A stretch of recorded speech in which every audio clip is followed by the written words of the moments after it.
Hello, 6th Hour Biology. I'm not here today or tomorrow.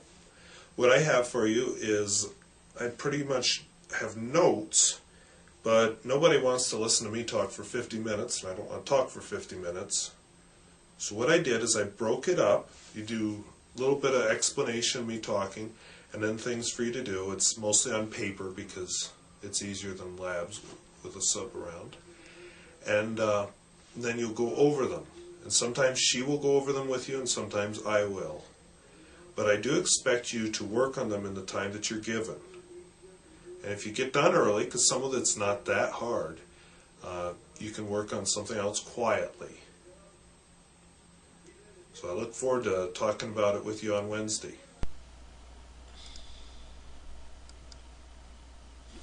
I want to talk to you today about energy.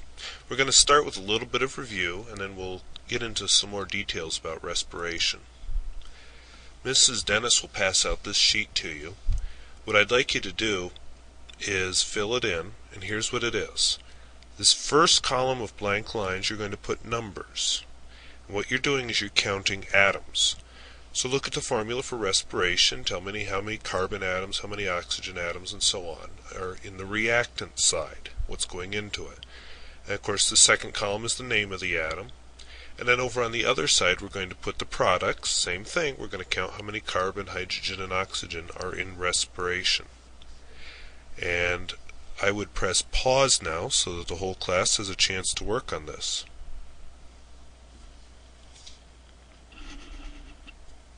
Well, now that you've had a chance to work on this, let's move on. I'm going to pop up the answers, and then I'm going to explain how I came up with the answers. As you can see, I decided there are 6 carbon, 12 hydrogen, and 18 oxygen on both sides. I'll just stop for a minute so you can copy that down if you made any mistakes, and then we'll look at how I came up with those answers.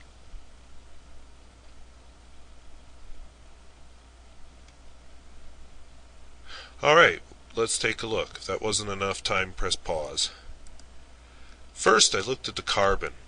Now, when I look at the reactant side, I can see that there's a little 6 right next to the C, which tells me 6 carbons. When I look on the other side, it's slightly more complicated. There's no little number written by the C, which means in a carbon dioxide molecule, there's only 1 carbon atom.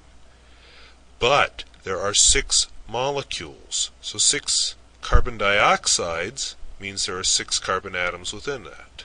So that's how I decided there's 6 carbons on either side. And by the way, carbon is a lot of the weight that you lose when you breathe out. Now the hydrogens, pretty easy on the reactant side because there's a little 12 and you can see, oh, must be 12 hydrogens that I started with. Now on the other side, you've got 6 water molecules, but each one of those water molecules contains 2 hydrogen atoms. So if I have 6 molecules with 2 hydrogen atoms each, that adds up to 12 hydrogen atoms total. And with the oxygen, this one's the most complicated because it's broken up into several places. We look at our glucose molecule, and as you can see, there are 6 oxygen atoms in 1 glucose molecule. Pretty easy. But then we look over here at the oxygen that you're breathing in to react with it, and whoa! There's 6 oxygen molecules, but each molecule contains 2 oxygen atoms. So 6 sets of 2 would be 12, and 12 plus 6 adds up to 18. So I know I have 18 oxygen atoms over here. Now over on the other side, got the oxygen hiding in 2 different molecules. One of the molecules it's hiding in is carbon dioxide, and I can see, oh, carbon dioxide molecule has 2 oxygen atoms, and there's 6 molecules, so 6 sets of 2 oxygen atoms adds up to 12, and then there are 6 water molecules with 1 oxygen apiece, so 6 oxygen molecules, 6 plus 12 again is 18. Moving on. Okay, now I want to review a little bit more because it's all going to play into respiration between today and tomorrow. We're going to use these ideas. So I want you to take a moment, look back in your notes, And if you don't remember, you can check the handout. What is the composition of the atmosphere? In other words, what molecules is it made out of? And then the second thing I want you to do is write down what percentage is each of those things. And I would press pause for a moment so you have a chance to do that.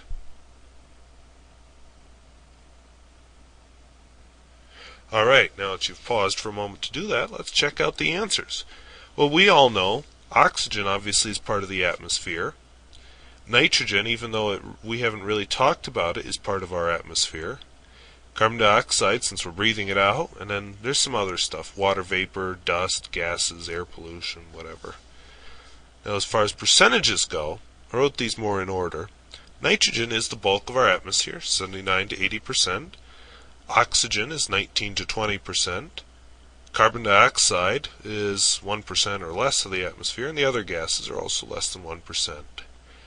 And you should have all that in your notes, but if you don't, this will be a great time to pause and write it down. Now, I'm interested in talking about food, because we're trying to get energy out of food. That's the whole object of respiration. So, let's think about what happens with food. You eat a lot of different kind of molecules, and you'll remember from earlier chapters that they can all be used as energy. Well, usually your body is going to convert them into glucose before it uses them for energy. Now I'm going to give the example of the Atkins Diet. That was popular a couple years ago. It was a very high protein diet, so people would eat a lot of red meat and they'd eat a lot less of white meat or chicken or whatever. The trouble with it was, since you're eating a lot of proteins have a nitrate in them, and it would create ammonia in the blood. And then the kidneys would freak out and try and take all that ammonia out, and you'd wind up with kidney damage. And that's why you don't hear so much about the Atkins diet. But anyway, my point there is, it all gets converted to glucose before your body uses it for energy. Otherwise, it'll use it for what it's supposed to be. Another good example would be in our butter candle lab. The lipid molecule would be a C57H110O6, and you can see carbon, hydrogen, oxygen, just like glucose. Not quite in the same proportions, but there it is. And the body, of course, will turn that into glucose to use it for energy. Okay, and in case you forgot, here's the whole chemical formula. See, we had a C6H12O6 in glucose, and you look at the butter, that matches up very well, and you'll find that with proteins as well.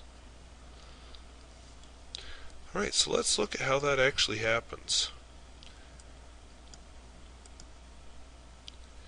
You know that you breathe out your weight, and I've got a visual aid here for you.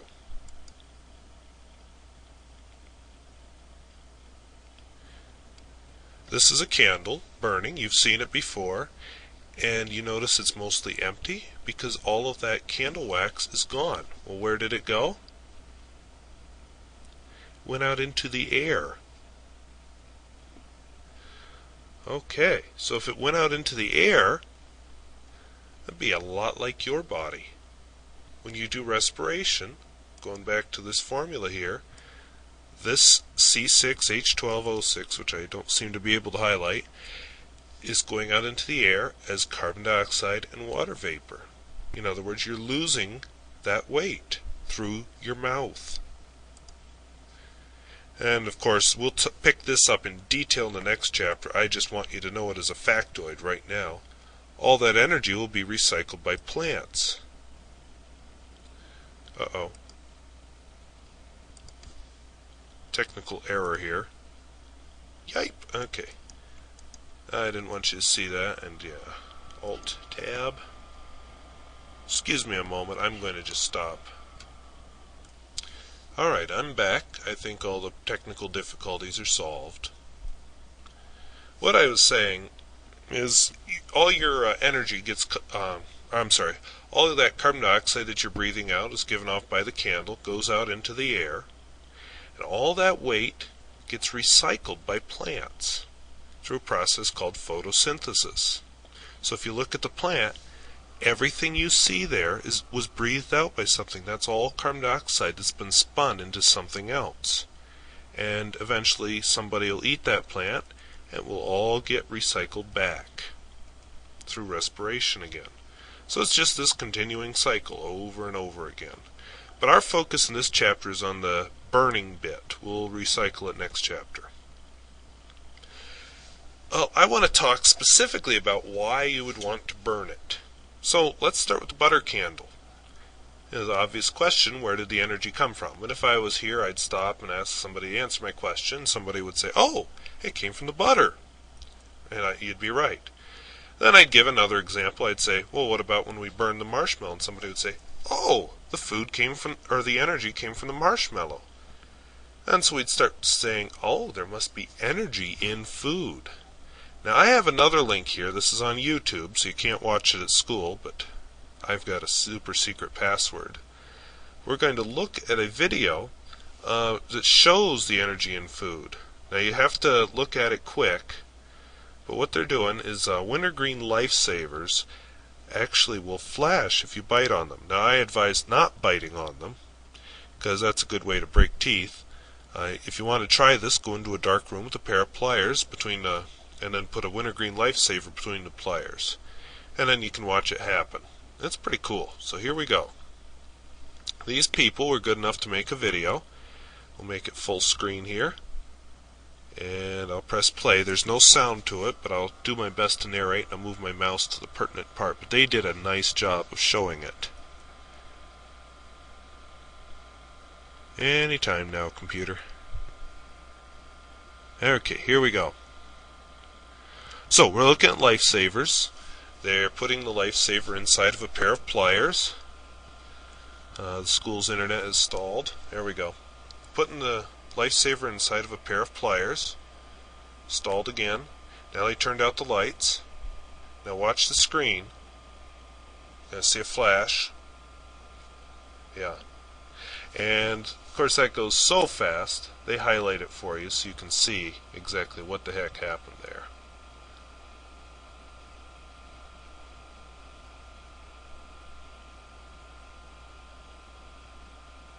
So, the moral of this story is that there is actually energy in food. Now let's see if I can get out of here and get back to my presentation. Eek! So, there is actually energy in food. That's where I was headed. Well, we have to get that energy out. We know it happens through respiration. We know it's happening in the cells. But there's something deeper than that. Respiration is actually occurring in the mitochondria, which are inside your cells. And this is an electron microscope photograph of a mitochondrion. That's the singular form. You have a photograph taken by an older style electron microscope in your book on page 88. And you'll see inside it's all folded. And if you remember back, every time I've brought up folding, like in the lungs or your small intestine, the reason is to increase surface area. So your mitochondria have a lot of surface area inside, and respiration takes place on that surface. Along the way, a lot of heat is released. In fact, that's your body heat.